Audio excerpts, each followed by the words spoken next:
Hej med dig igen, mand. Velkommen her til The Tantric Cockpit, trin 3. I den her lille video vil jeg fortælle lidt mere om, hvad der foregår på trin 3. Og trin 3, den bygger ligesom oven på trin 1, hvor vi arbejder med, hvad vil det sige at være mand i en gruppe sammen med andre mænd.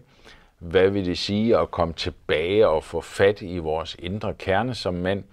Vores fundament, vores udgangspunkt, hvordan er det at have fået healet og fået øje på nogle af de gamle traumer, vi har med os omkring det at være mænd, i forhold til både vores rolle som mand, men også i forhold til vores seksualitet osv. Og hvor vi på trin 2 har arbejdet med berøring af en anden mand. Vi har oplevet, hvordan det er at modtage berøring fra en anden mand. Vi har oplevet, hvordan det er at blive masseret på vores køn måske. Vi har oplevet, hvordan det er at få prostata- og anusmassage. Og vi har oplevet, hvordan det er at være mere intimt og kropsligt og seksuelt sammen med en anden mand, kan man sige, i form af massage og berøring. Og nu er vi så kommet til trin 3, hvor vi ligesom bygger videre på de der ting, vi har lært på de andre 2 kurser. Og det vil sige, der er egentlig ikke så mange grænser her på trin 3 for, hvad man kan og hvad man må og så videre med de andre deltagere. Det handler om at finde ud af inde i dig selv, hvad er det, jeg har lyst til at undersøge og udforske og afprøve på den her workshop, som jeg ikke har prøvet på de andre, eller er der nogle ting på de andre workshops, jeg har lyst til at dykke mere ned i på den her workshop, jamen så er det her muligheden er. Fordi det er ligesom deltagerne, der bestemmer, hvad den her workshop skal indeholde, hvad den kan indeholde, og hvad vi skal undersøge, og hvad vi skal gøre.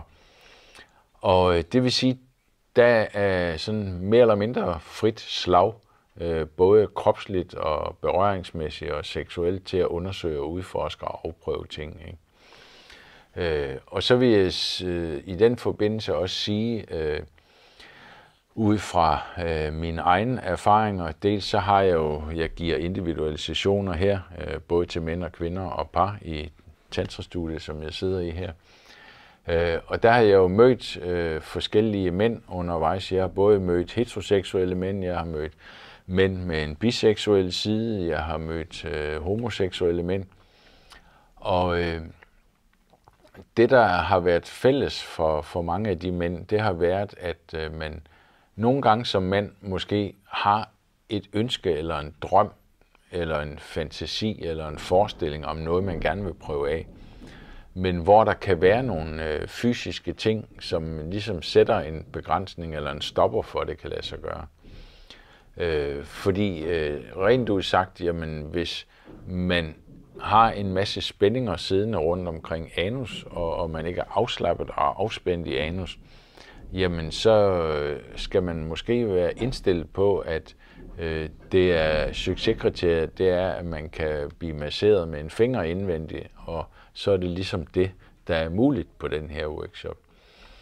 Hvor at hvis man har undersøgt det og afprøvet det og selv arbejdet med det noget mere siden de andre workshops, jamen så kan det være, at man er mere afslappet og afspændt, og man er klar til at kunne blive penetreret af en anden mand, hvis det er det, man går og drømmer om.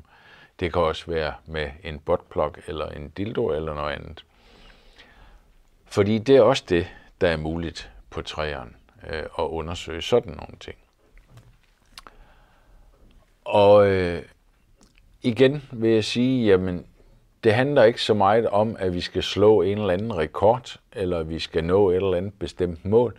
Det handler om stille og roligt i dit eget tempo og mærke i din krop, mere og mere mærke i din krop. Hvad er min krop klar til? Hvad er jeg klar til? Hvad har jeg lyst til? Hvad har jeg brug for? Hvad vil være godt for mig? Hvad oplever jeg som en spændende udfordring, som jeg har lyst til at dykke ned i og undersøge og afprøve? Og så kan det jo godt være, at du finder ud af, nej, det var ikke noget for mig. Det vil jeg ikke mere.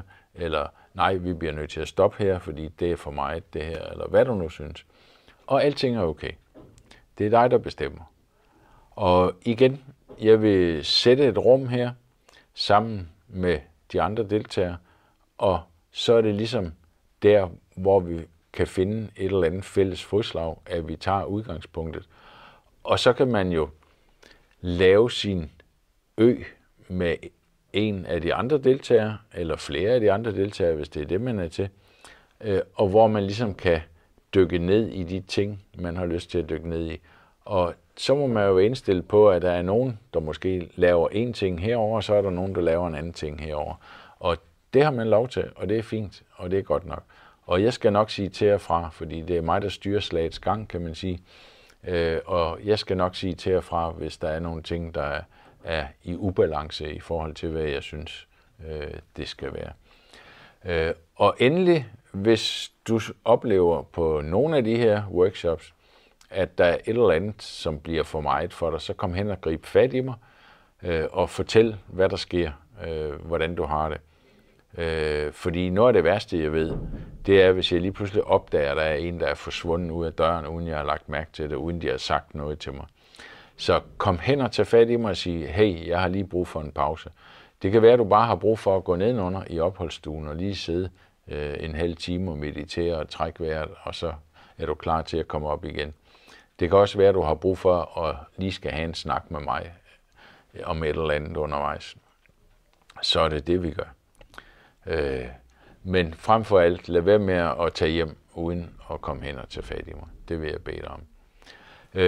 Og jeg ved godt, hvordan det kan være. Jeg har selv været i mange af de her situationer selv. Så nogle gange så oplever vi nogle ting, der er meget provokerende og angstfremkaldende for os. Og det er måske også det handler om samtidig. At turde se det i øjnene. Turde se sin angst i øjnene. Turde se det, der provokerer en i øjnene. Og så finde en måde at være med det på. Eller komme igennem det på. Eller gå væk fra det på. Eller hvad det nu er, der er det rigtige i den situation. Det ved jeg ikke, men det ved du. Og igen, der er ikke nogen bestemte ting, du skal eller ikke skal. Alt er fint. Det er dig, der ved, hvad du har brug for, og hvad der er godt og sundt og rigtigt for dig. Så mærk efter i det. Men derfor kan det jo godt være, at jeg giver dig nogle små tips og forsøger at skubbe dig lidt ud til noget, hvor du kan lære noget nyt, hvor du kan blive opmærksom på noget nyt. Men du har altid lov til at sige nej tak. Og det har jeg jo også. Det gælder jo begge veje, kan man sige. Ikke? Så med det, så håber jeg, at du har fået mod på at være med på de her spændende workshops. Og igen, hop ind på hjemmesiden her og læs noget mere om det, og endelig ring til mig på telefonnummeret her, og lad os få en snak om det, hvis det er, at du har brug for at vide noget mere om det. Og ellers så vil jeg ønske dig en super fantastisk dag. Ha' det godt. Hej hej.